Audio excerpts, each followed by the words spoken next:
साथियों, कुछ अवसर विलक्षण होते हैं, चमत्कारिक होते हैं और ऐसा ही सुअवसर आ रहा है 8 दिसंबर 2023 को। एकादशी का ये अवसर है और यदि आप भी इच्छा रखते हैं संतान प्राप्ति की, सब प्रकार के प्रयोग करके केवल आपको आज तक निराशा ही मिली है, इस अनुष्ठान में आपको शामिल जरूर होना चाहिए।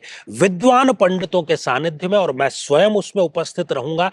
आपके निमित्त संतान प्राप्ति का महाअनुष्ठान किया जाएगा। कुंडली में कोई भी दोष क्यों ना हो, पितृ दोष हो, मंगली दोष हो, वैधव्य दोष हो, निसंतानता दोष हो, इस एकादशी पर यह महाअनुष्ठान आपकी गोद भर करके ही दम लेगा। ऐसा विलक्षण ये दिन है, ऐसा विलक्षण ये प्रयोग है, जरूर इसमें शामिल होइए।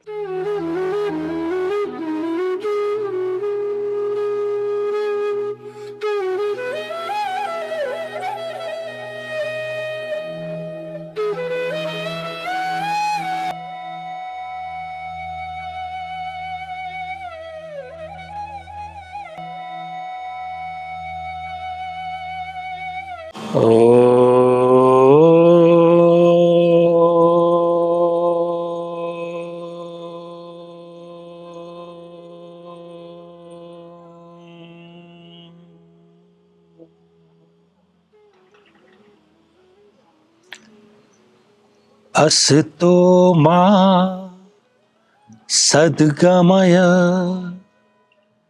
तमसो मा ज्योतिर्गमय मृत्योर्मा अमृतं गमय। ओम शांति शांति शांति।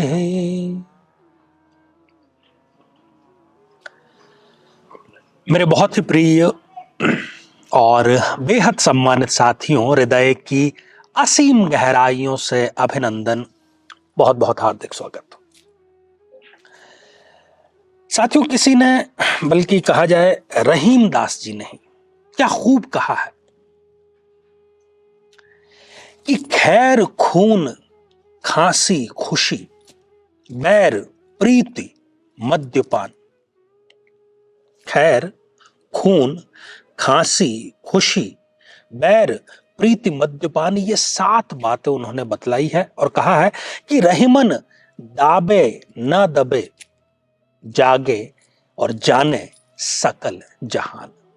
ये जो 7 चीजें हैं, ये जो 7 बातें हैं, ये जो 7 हमारे कार्य हैं, ये जो 7 हमारे व्यवहार हैं, ये 7 जो हमारी प्रतिक्रियाएं हैं, इनको कितना ही आप दबाने का प्रयास करो, इनकी प्रकृति ऐसी है कि ये जगत को पता चल जाती है। 7 बातें कौन कौन सी उन्होंने कही।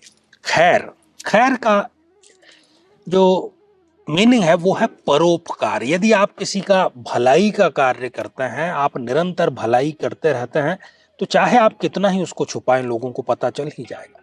खून अर्थात तो कत्ल, हत्या यदि हुई है, इन्वेस्टिगेशन यदि ठीक से हो तो उसका भी पता लग जाएगा।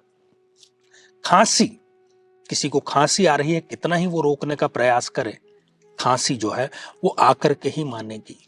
खुशी, अंतर मन से, अंतस से यदि आप खुश हैं, प्रसन्न हैं, तो ऐसा हो नहीं सकता कि लोगों को वो पता ना चले।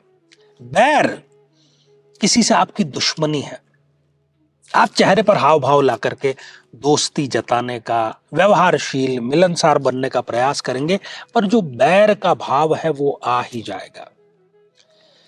प्रीति अर्थात प्रेम जो है वो भी छुपाए नहीं छुपता। उर्दू में भी कहा गया है कि इश्क और मुश्क छुपाए नहीं छुपते। और अंत में उन्होंने शराब की बात की, मद्यपान की बात की। साथियों, ये दोहा आपको बतलाने के पीछे एक मकसद है। प्रीति की बात करेंगे, प्रेम की बात करेंगे, जब तक ये मर्यादा में है, ठीक है, अच्छा है, परिणाम भी अच्छे रहते हैं, सुखद एहसास है। परंतु यदि आप किसी रिलेशनशिप में है और वो भी रिलेशनशिप कोई साधारण नहीं, बल्कि दाम्पत्य जीवन का रिलेशनशिप है, पति पत्नी के आप रिश्ते में है, 7 फेरे आपने लिए हैं, किसी भी प्रकार से विवाह संपन्न किया है, अब यदि आप अपने उस जीवन साथी को छोड़ करके किसी दूसरे तीसरे व्यक्ति को अपने मन में स्थान दे देते हैं, प्रेम करने लगते हैं। आपको क्या लगता है, जीवन साथी को कभी पता नहीं लगेगा? यह व्यवहार अमर्यादित है, परंतु इस दुखती रग को छेड़ने के पीछे आज रीजन क्या है? साथियों, देश दुनिया में भ्रमण और प्रवास के दौरान कई प्रकार के लोग मुझसे मिलते हैं और कई लोगों की आज ये पीड़ा है कि मेरा जो जीवन साथी है वो किसी और के साथ में सीरियस इमोशनल रिलेशनशिप में इन्वॉल्व है, मैं क्या करूं? कई पुरुषों की ऐसी स्थिति है, वो संतान है, समाज है, घुट घुट कर वो जीने का जो है प्रयास कर रहे हैं, घुट घुट कर जी रहे हैं। प्रयास इसलिए उसको कह रहे हैं कि उनके मन में आत्महत्या का भाव आता है, तो वो जो घुट घुट कर जी रहे हैं वो प्रयास ही कर रहे हैं, किसी से वो कहने को नहीं।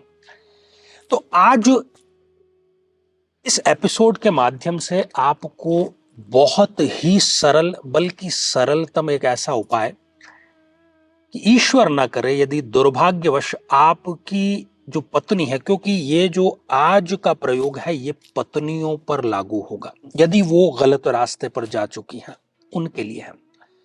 पुरुषों पर कई प्रकार के प्रयोग पहले बनाए जा चुके हैं, परंतु ये खास तौर पर आज यदि पत्नी किसी की गलत राह पर चली गई है तो उसको ठीक करने का प्रामाणिक, सात्विक, वैदिक ये उपाय है। आप देख रहे हैं कि मैं एक अनार के पौधे के, क्योंकि ये अभी पौधा ही है, बहुत बड़ा नहीं हुआ है कि इसको पेड़ कहा जाए, तो आपको भी आवश्यकता पड़ेगी अनार की। अनार की आप ये टहनियां देख रहे हैं, ये तो छोटी टहनियां है, थोड़ी मोटी यदि आप टहनी, थोड़ी सी उसका छोटा सा हिस्सा आपको लेना है और इसमें ख्याल आपको केवल ये रखना है कि पूर्व फाल्गुनी नक्षत्र में आपको ये टहनी प्राप्त करनी है। और ये टहनी प्राप्त करने से पहले आप परमपिता परमेश्वर से स्वयं उस पौधे या पेड़ से क्षमा याचना करेंगे कि मैं अपनी किसी मनोरथ के लिए आपको कष्ट पहुंचा रहा हूं, और ऐसा कहते हुए आप एक छोटा सा हिस्सा जो टहनी का है वो ले लेंगे। पूर्व फाल्गुनी नक्षत्र, या आप कैलेंडर में देख सकते हैं प्रतिमाह ये आता है, और फिर उसको एक लाल सूती वस्त्र में उसको आप बांध लीजिए, एक गठान लगा दीजिए और अपने बाएं बाजू में, लेफ्ट बाजू में आपको इसको बांध देना है उसी दिन सोने से पहले। पुरुष का जो लेफ्ट भाग है वो स्त्री का माना गया है। हम अर्धनारीश्वर यदि प्रकृति और पुरुष का, महादेव का चित्र देखते हैं तो जो बायां हिस्सा है, जो लेफ्ट, जो वाम हिस्सा है, वो स्त्री का हिस्सा माना गया है। अब ऐसा क्यों है साथियों? ये जो अनार का पौधा है ये अद्भुत पौधा है, चमत्कारिक पौधा है, कई प्रयोग इसके किए जाते हैं। और अनार का पौधा और पूर्व फाल्गुनी नक्षत्र, पूर्व फाल्गुनी नक्षत्र का स्वामी शुक्र देव है। शुक्र जो कि संबंधों का कारक है, पति पत्नी के संबंधों का कारक है, शारीरिक संबंधों का कारक है। तो कहीं ना कहीं वो जो आकर्षण आप में से खत्म हो चुका है, क्योंकि जब तक आकर्षण था तब तक आपके साथ में कोई रहना पसंद करता है, बातचीत करना पसंद करता है, समय गुजारना पसंद करता है। कहीं ना कहीं वैक्यूम आया था, उस वैक्यूम को ये फुलफिल करेगा। शुक्र के द्वारा शासित ये नक्षत्र है। और मैं आपको बतलाता भी चलूं कि ये उन महिलाओं पर बहुत अधिक कारगर है जो इस नक्षत्र के प्रभाव में रहती है। वैसे तो सभी पर है, परंतु इसकी कुछ विशेषताएं। एक तो ऐसी जो महिला है वो अति महत्वाकांक्षी होती है, उसके सपने बहुत बड़े बड़े होते हैं, सब कुछ और बहुत जल्दी वो पा लेना चाहती है। क्रिएटिविटी उसके अंदर होती है, रचनात्मकता होती है, कुछ नया सृजित करने की एक भूख उनमें होती है। नए लोगों से बातचीत करना, मिलना, उनके बारे में जानना उनका शगल होता है। कोई भी कार्य यदि उनको दिया जाए तो वो उसको पूरा करती हैं और अपने प्रतिष्ठा का प्रश्न मान करके वो पूरा करती हैं। थोड़ी अहंकारी भी होती हैं और बहुत कम आयु में या तो उनके ऊपर जिम्मेदारियां आ जाती हैं या बहुत कम आयु में ही वो सफलता जो है वो प्राप्त कर लेती हैं। गुस्सा थोड़ा सा जल्दी आ जाता है, परंतु जितना जल्दी आता है उतना ही जल्दी काफूर भी हो जाता है। कूटनीति में इनका कोई जवाब नहीं होता। पूर्व फाल्गुनी नक्षत्र डिप्लोमेटिक होते हैं, स्वयं बड़े आकर्षक व्यक्तित्व के धनी होते हैं। लोग उनसे बहुत शीघ्र आकर्षित हो जाते हैं। किसी ना किसी कला के ये प्रेमी होते हैं। जीवन को लेकर के आशावादी होते हैं और बहुत हद तक कहें तो आत्म केंद्रित भी होते हैं। स्वयं के बारे में पहले विचार करते हैं और कहीं ना कहीं जो कामुकता होती है वो इनके अंदर बहुत अधिक होती है। तो करना कुछ नहीं है। इस प्रयोग में मैंने आपको बतलाया उस दिन का, उस नक्षत्र का प्रभाव है, शुक्र का प्रभाव है और अनार का प्रभाव है।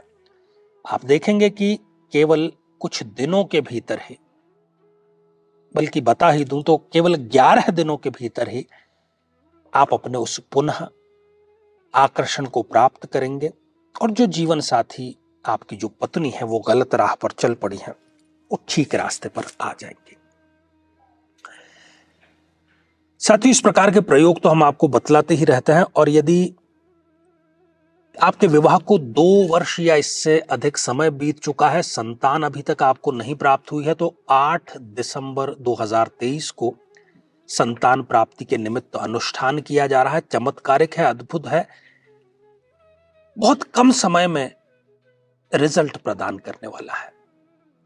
यदि आप भी संतान प्राप्ति के इच्छुक हैं तो इस अनुष्ठान में जरूर भाग लीजिए। अधिक जानकारी के लिए जो फोन नंबर है उस पर आप संपर्क करें। जीवन में किसी समस्या का सामना कर रहे हैं, जैसे कि शादी में देरी होना, पति पत्नी में मनमुटाव या तलाक तक की नौबत आ जाना, संतान का प्राप्त न हो पाना, नौकरी या धन प्राप्ति में बाधा आना, जीवन के प्रत्येक क्षेत्र में किसी न किसी प्रकार की बाधा आना, तो आज ही अपनी जन्म पत्रिका का संपूर्ण विश्लेषण करवाएं और पाएं समस्या से सदैव के लिए मुक्ति। तो आइए साथियों, अब बढ़ते हैं आज के हमारे कमेंट के चरण की तरफ। और पहला जो कमेंट है ये सैम जॉनसन दास जी ने लिखा है, जय श्री राम, जय बजरंग बली, ओम हनुमंते स्वाहा। तो सैम जी, आशीर्वाद हृदय की असीम गहराइयों से। अगला कमेंट धर्मेश देसाई जी का है और आपने भी नमस्कार लिख भेजा है, तो आपको भी अंतस की गहराइयों से नमस्कार। अगला जो कमेंट है हमारे नियमित दर्शक शकुन शरण जी का है, मोस्ट रेस्पेक्टेड आचार्य जी प्रणाम। Acharya ji, today is your precious video, whatever you explain 100% it's my problem. Hats off you Acharya ji, thanks a lot for your very simple remedy. Please spread your precious blessings always, always and always till the last breath of my heart. Accept my humble and heartiest regard. बहुत सुंदर comment, आप भी साधुवाद के पात्र हैं। तो साथियों, आज के लिए केवल इतना ही और इसी मंगल कामना के साथ में कि आप सभी स्वस्थ, समृद्ध और शांतिपूर्वक जीवन व्यतीत करें। नमस्कार।